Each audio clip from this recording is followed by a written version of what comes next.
Avis vascular centre మన దేశంలోనే the best varicose vein hospital. మళ్ళీ మీ సినిమా విషయానికి వస్తే సముద్రం. హ్మ్. అంటే ఇప్పటికి కూడా కల్ట్ ఫ్యాన్స్ ఉన్నారు ఆ సినిమాకి. అవును. నిజం. ఆ రోజుల్లో అంత రాగా, అంత రియాలిటీగా సినిమాలు చాలా కష్టం. కృష్ణవంశీ గారు చేసిన ఒక అద్భుతం అది. సో, అప్పటికి కృష్ణవంశీ గారు అంతఃపురం సినిమా తీసి ఆయన హాట్ కేక్ లాగా ఉన్నారు. ఉన్నారు. సో, కృష్ణవంశీ గారు అసలు ఎలా దొరికారు మీకు? ఎలా అప్రోచ్ అయ్యారు? ఆ సినిమా ఎలా ఆన్ బోర్డ్ అయింది? దానికి మా హీరో 'జగపతి బాబు' గారి గురించి చెప్పాలండి. ఆయనతో మేము రెండో సినిమా అండి. ఫస్ట్ 'మామిడాకులు' చేసాం. రెండో సినిమా 'సముద్రం' సినిమా చేద్దామని. హ్మ్. రెండో సినిమా చేద్దామని అనుకున్నామండి. అనుకున్నప్పుడు వేరే వేరే డైరెక్టర్ల పేర్లన్నీ మాట్లాడుకుంటున్నాం. అప్పుడు ఆయన ఏమన్నారంటే, అంతఃపురంలో నేను ఒక హాఫ్ అన్ అవర్ క్యారెక్టర్ చేస్తే మంచి రెస్పాన్స్ వచ్చింది. కరెక్ట్. నాకు స్టేట్ అవార్డ్ వచ్చింది. అట్లాంటిది ఒక్కసారి మీరు కృష్ణవంశీ గారి గురించి ఆలోచించండి. హ్మ్. చేద్దాం ఆయనతో బావుంటది అని అన్నారన్నమాట. అమ్మో! కృష్ణవంశీ గారంటే ఇప్పుడు మనకెక్కడ దొరుకుతారండి? ఆయనతో మనకు కుదురుతదా అన్నాం. ఎందుకు మీరెళ్లి కలవండి. నేను మాట్లాడతాను ఆయనతోని హ్మ్. అని చెప్పి 'జగపతి బాబు' గారు ఇచ్చిన సపోర్ట్‌తో ఆ సినిమా ప్రారంభమైంది. ప్రారంభం అయిందండి. అదే విధంగా అంత ఇంట్రెస్ట్‌గా, అంత ప్రేమిస్తూ కూడా ఉండి, ఎక్కడ ఏ ప్రాబ్లమ్ ఏమీ రానివ్వకుండా దగ్గరుండి కంప్లీట్ చేసి, ఏ మాట మీదైతే ఉన్నామో అదే మాట ప్రకారంగా సినిమా చేసామండి. ఆ సినిమా మంచి సక్సెస్ అయిందండి. ప్రొడ్యూసర్స్‌గా మాకు చాలా మంచి పేరొచ్చిందండి. అంటే ఆ రోజుల్లో ఒక 3,00,00,000 ఖర్చు పెట్టి మనం కొనుక్కుందామన్నా రాదు. అంత పేరు తెచ్చిపెట్టిందండి ఆ అబ్బా! సినిమా. ఆ సినిమాకి కూడా 3 స్టేట్ అవార్డులొచ్చినియండి సో, ఆ సినిమాకి. అంత పేరు తెచ్చిపెట్టిందండి ఆ సినిమా. అంటే ఇప్పటికి దాంట్లో తనికెళ్ళ వర్ణ గారి అవునండి. ఆ క్యారెక్టర్ చూస్తుంటే అసల తనికెళ్ళ వర్ణ గారు ఇలా ఇప్పుడు తరం చూస్తే అసలు నమ్మరు. హ్మ్. అవునండి. అవును. పుల్ల రవితేజ గారు ఆయనకి చేశారు. తనికెళ్ళ భరణి గారికి విలన్‌గా ఫస్ట్ టైము స్టేట్ అవార్డొచ్చిందండి సో, ఆయనకి. అంతకుముందు చాలా వేషాలు చేశారు. హ్మ్. అయినా సరే ఈ క్యారెక్టర్‌కొచ్చిందండి అవును. ఆయనకి. సముద్రంలో క్యారెక్టర్. అండ్ కృష్ణవంశీ గారితో పనిచేయడం అంటే అది చాలా పెద్ద ఛాలెంజ్. ఆయన అవునండి. పని అవును. రాక్షసుడు. అంటే అవునండి. ఆ సినిమా ప్రారంభం అవడానికి ఒక ముక్కలో చెప్పాలంటే జగపతి బాబు గారేనండి మొదట. హ్మ్. జగపతి బాబు గారి వల్లే ఆ సినిమా మేము చేయగలిగాం. సో, మరి కృష్ణవంశీ గారు అంటే చాలా ఆయనతో చేయలేమండి. బడ్జెట్ ఎక్కువ చేస్తారు. హ్మ్. ఆయన్ని మేము తట్టుకోలేము. టెంపర్‌గా ఉంటారు ఆయన. అని అంటే ఇందుకే నేనున్నాను గదా మీకు అని ప్రతి విషయంలోను ఆయనే కోఆర్డినేట్ చేసి ముందుకు తీసుకెళ్లారండి ఆయన. బట్ అప్పట్లో కృష్ణవంశీ గారి మీద ఆయన డైరెక్టర్ అవ్వక ముందే గూడా హ్మ్. ఆ ముద్ర పడిపోయింది గదా! బడ్జెట్ కొంచెం ఆ! కంట్రోల్ ఉండదు అని జెప్పేసి. అవును. బట్ ఫస్ట్ నుంచే క్రియేటివ్ ఉందండి. ఫస్ట్ ఫస్ట్ నుంచే నుంచి ఉంది. ఉంది. ఫస్ట్ నుంచి ఉంది. బట్ ఆయన తీసే ఆ సినిమా మాత్రం అంతే అవును. స్థాయిలో అంత ఉంటుంది. స్థాయిలో ఉంటుంది. అక్కడ కాంప్రమైజ్ అవ్వరండి. హ్మ్. కాంప్రమైజ్ అవ్వకుండా ఆయన అనుకున్నది ఆయన ప్రొజెక్ట్ అయ్యేదాకా కూడా ఆయన నిద్రపోడు. అట్లా. అండ్ కృష్ణవంశీ గారితో ఆ సినిమా రిలీజ్ అయిన తర్వాత అంత పెద్ద హిట్ అయిన తర్వాత మీరు మాట్లాడిన మాట గాని, ఆయన మీతో షేర్ చేసుకున్న మాటలు గాని, ఏదైనా ఒక ఎక్స్‌పీరియన్స్ షేర్ చేసుకుంటారా? అంటే ఆ సినిమా అంతా కూడానండి కంప్లీట్ అయిపోయిన తర్వాత రష్ చూపించారు. చూపించిన తర్వాత ముందు హీరో గారు కృష్ణవంశీ గారు డైరెక్టర్ గారు చూసిన తర్వాత ప్రొడ్యూసర్స్ కూడా చూపించండి. హ్మ్. వాళ్ళు ఇందులో వాళ్ళ వాళ్ళ అభిప్రాయం కూడా చెప్తారు అన్నారు. చెప్పినప్పుడు 3 చెప్పామండి మేము. ఏది లాస్ట్ క్లైమాక్స్ గురించి. సార్. తర్వాత తనికెళ్ళ భరణి గారి విలను. హ్మ్. ఆ విలన్ గురించి. ఇది కొంచెం ఉందండి. ఇంకా చేస్తే బావుంటదండి అన్నాం. హ్మ్. మరి బడ్జెట్ పెరుగుతది మీకిష్టమేనా అని జెప్పి అడిగారు. హ్మ్. ఓకేనండి. మాకు సూపర్ హిట్ సినిమా కావాలండి. హ్మ్. బడ్జెట్ పెరిగినా ఏం పర్వాలేదండి అన్నాం.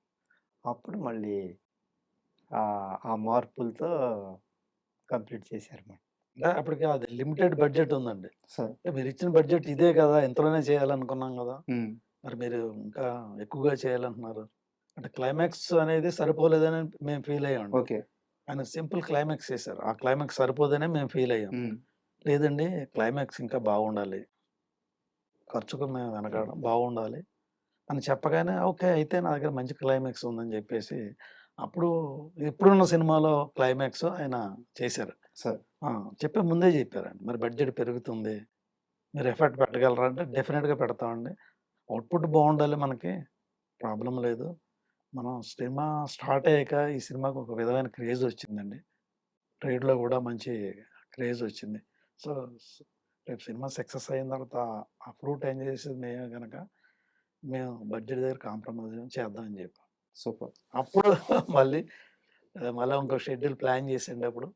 అప్పుడు అనుకున్నది అప్పుడు క్యాన్సిల్ చేసండి. ఆ ఓకే. Schedule okay. మళ్ళా దానికి సెపరేట్‌గా ఒక షెడ్యూల్ ప్లాన్ చేసి, ఆ విధంగా చేశారండి అప్పుడు. అలాగే ఆ సినిమాకి ఫస్ట్‌లో డీటీఎస్ చేస్తే బావుంటది. కానీ మనకు బడ్జెట్ లేదు. అంత బడ్జెట్ లేదు డీటీఎస్‌కి అని అనుకున్నాం. హ్మ్. లాస్ట్‌కొచ్చేటప్పటికి ఏమైనా సరే డీటీఎస్ చేద్దామండి డైరెక్టర్ అప్పుడు గారు. స్టార్ట్ అవుతుంది. స్టార్ట్ ఆ! అవుతుందండి. హ్మ్. డీటీఎస్ చేద్దామండి డైరెక్టర్ గారు బావుంటదని. మరి బడ్జెట్ మరి పెరుగుతది గదా! అన్నారు. అయినా పర్వాలేదండి చేద్దామండి అని అన్నాం. సార్. అప్పుడు డైరెక్టర్ గారు టీటీఎస్ చేశారు. దాంతో ఇంకా బావుందండి. అండ్ 'మనసున్న మహారాజు' విషయానికొస్తే ఇది ఒక సీరియస్ క్వెషన్ సార్. మీరు చెప్పాలనుకుంటే సమాధానం చెప్పండి. లేదా స్కిప్ చేసేసేయండి పర్లేదు. హ్మ్. హీరో 'రాజశేఖర్' గారు అద్భుతమైన నటుడు, అద్భుతమైన స్టారు. బీభత్సమైన క్రేజు. అవును. కానీ వారి మీద ఒక చిన్న ఉందండి. అభిప్రాయం ఉంది. ఉంది. ఆయన షూటింగ్‌కి లేట్‌గా వస్తారని రైట్ చెప్పేసి. అండి. మంచి పాయింట్. ఆ! మంచి ఇలాంటి ఒక పాయింట్. అభిప్రాయం ఉంది. బట్ అద్భుతమైన సినిమా ఇచ్చారు మీకు. మీరు ఆయనకిచ్చారు. ఆయన మీకిచ్చారు. రైట్ 'మనసున్న అండి. మహారాజు' రైట్ అండి. Super duper hit. అవునండి. సో 'రాజశేఖర్' గారితో సినిమా తీసే ముందు మీకు ఎవరు మిమ్మల్ని హెచ్చరించలేదా? చెప్పారు. చెప్ హెచ్చరించారు. ఆ! ఆయన టైంకి రారయ్యా! ఆ! 12 గంటలకు వస్తారు షూటింగ్‌కి. హ్మ్. ఆయనతో మీరెక్కడ పడగలరు? హ్మ్. లేట్ అయిపోద్దని చెప్పారు. హ్మ్. ముత్యాల సుబ్బయ్య గారు మాకు మంచి సపోర్ట్ చేశారండి. ఆ డైరెక్టర్ గారు. సార్. ఎలా అంటే ఆయన అప్పటికి 5, 6 సినిమాలు చేసున్నారు. హ్మ్. వేరే డైరెక్టర్‌లయితే వేరే విధంగా ఉంటుంది మీకు. ఆయనతో 5, 6 సినిమాలు చేశాను నేను. 5 సినిమాలు చేశాను అప్పటికి. 'రాజశేఖర్' గారితో వారికున్నాయి సినిమాలు. అవును. చాలా సినిమాలు అవును. అవును. చేశాను. హ్మ్. నాకు ఆయనకి మంచి ర్యాపోర్ట్ ఉంటుంది. హ్మ్. నేను చక్కగా ప్లాన్ చేస్తాను. ఆయన లేట్‌గొచ్చినా మీకు ఇబ్బంది లేదు. హ్మ్. ఆ సీన్‌లో ఉన్న పోర్షన్ అంతా నేను తీసుకున్న తర్వాత ఆయనొచ్చిన తర్వాత ఆ సీన్ ఫినిష్ చేస్తాను. హ్మ్. సో, నాకు ఆయనకి మంచి అండర్‌స్టాండింగ్ ఉంది. మీరు ఆ డౌట్ పెట్టుకోక్కర్లేదు హ్మ్. అని ఆయన చెప్పడం మూలంగా అప్పుడు స్టార్ట్ చేశానండి అట్లా. అండ్ 'మనసున్న మహారాజు' విషయానికొస్తే సార్ నాకు సినిమాలో 'కల్లు చిదంబరం', 'కోట' మధ్య ఒక హ్మ్. ట్రాక్ ఉంటది. హ్మ్. మీరు అబ్జర్వ్ చేస్తే ఆహ్, కొన్ని సంవత్సరాల క్రితం 'మంగళవరం' అని ఒక సినిమా వచ్చింది. హ్మ్. దాంట్లో గోడ మీద పేర్లు రాస్తారు. హ్మ్. ఎవరైతే ఊర్లో ఇల్లీగల్ అఫైర్స్ ఉంటాయో వాళ్ళ పేర్లు రాస్తారంటారనమాట. ఇద్దరు ఆర్టిస్టులుంటారు. మన 'మీసాల లక్ష్మణ్' అతనికి హ్మ్. కళ్ళుండవు. హ్మ్. అతని పక్కన 'అజయ్ ఘోష్' గుండు క్యారెక్టర్ హ్మ్. హ్మ్. అతనుంటారు. హ్మ్. మన 'రాజశేఖర్' గారి సినిమాలో మీ సినిమాలో ఉన్న ఆ ట్రాకే మళ్ళీ కొంచెం అటు ఇటు మార్చి అక్కడ వాళ్ళు వాడుకున్నట్టు అనిపిస్తది. మీరు అబ్జర్వ్ చేసారా? హ్మ్. అంటే మీకు అర్థమై ఉంటది. ఆ! నేనేం అవును. అడుగుతున్నానో. అవునండి. సో, 'కళ్ళు చిదంబరం' గారికి అక్కడ కళ్ళుండవు. అవునండి.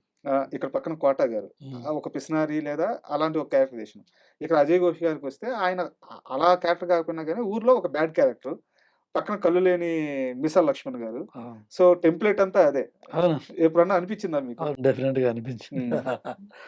అయితే యాక్చువల్‌గా అది ఒక మలయాళం ఫిల్మ్ రీమేక్ అండి అది. సార్. ఇది 'మనసున్న మహారాజు' అని. హ్మ్. ఈ కామెడీ ట్రాక్ అంతా మళ్ళీ రైటర్స్‌ని పెట్టి డైరెక్టర్ గారు అంతా డెవలప్ చేసిందనమాట అండి. సార్. అందులో ఒక విషయం మనోరమ గారు అవును. అందులో మదర్‌గా మదర్‌గా హ్మ్. యాక్ట్ అవును. చేశారు. వారు చాలా సినిమాలు చేశారు. అప్పటికే చాలా ఎక్స్‌పీరియన్స్‌డ్ ఎన్నో సినిమాలు చేశారు. అప్పటికే నియర్లీ ఆమె గిన్నిస్ రికార్డ్ 1000 ఫిల్మ్స్ చేసి గిన్నిస్ రికార్డ్‌లో ఉన్నారు. సార్. అట్లాంటి ఆర్టిస్ట్‌ని మేము పెట్టుకున్నామండి. హ్మ్. మరి ఎట్లా ఉంటుందో ఏంటి అనేది అప్పుడు అనుకున్నాం. హ్మ్. చిన్నగా భయపడ్డాం గానీ ఆవిడ చాలా మంచి కోఆపరేటివ్ ఆర్టిస్ట్ అండి. చాలా అద్భుతంగా ఎట్లాంటి ఇబ్బంది పెట్టకుండా, ఎలాంటి ట్రబుల్ ఇవ్వలా. చాలా అందరితోటి కలిసిపోయి సినిమా చేసిన మనస్తత్వం ఆమె. ఆవిడతో ఆ మనోరమ గారితో సినిమా చేయటం అనేది గ్రేట్ ఎక్స్‌పీరియన్స్ మాకు. సార్. ఈ మొత్తం ప్రయాణంలో దానయ్య గారితో మీరు విడిపోయారా? దానయ్య గారు మీతో విడిపోయారా? మీ పాతులు వేరవ్వడానికి కారణం ఏంటి సార్? అంటే ఒకటి చెప్పాలండి. మీరిప్పుడు ఇందాక చెప్పిన సినిమాల్లో ఒక సినిమా లేదు. అంటే 'శివమణి' కూడా మేమందరం కలిసి చేసామండి. ఓకే. 'శివమణి' కూడా మేము అందులో మేము కూడా పార్ట్నర్స్ అందులో. సార్. అందులో కూడా మంచి ప్రాఫిట్స్ వచ్చినాయి. ఆ ఫ్రూట్ ఎంజాయ్ చేసిన వ్యక్తులం మేము హ్మ్. 'శివమణి'. హ్మ్. ఆ డైరెక్టర్ గారు, పూరి గారు, మేము కూడా అందరం కలిసి దాంట్లో కూడా దానయ్య, భగవాన్ పేర్లు ఉంటాయి అందులో. సార్. మేము కూడా ఆ సినిమా చేసాం. అలాగే అంటే 'దేశముద్రు' సినిమా.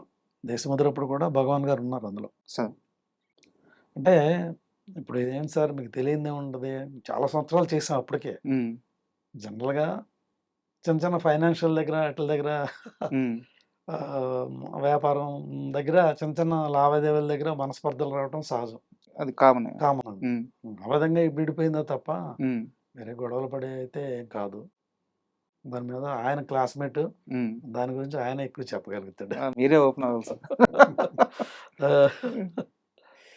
అంతేనండి, మంచి ఫ్రెండ్స్.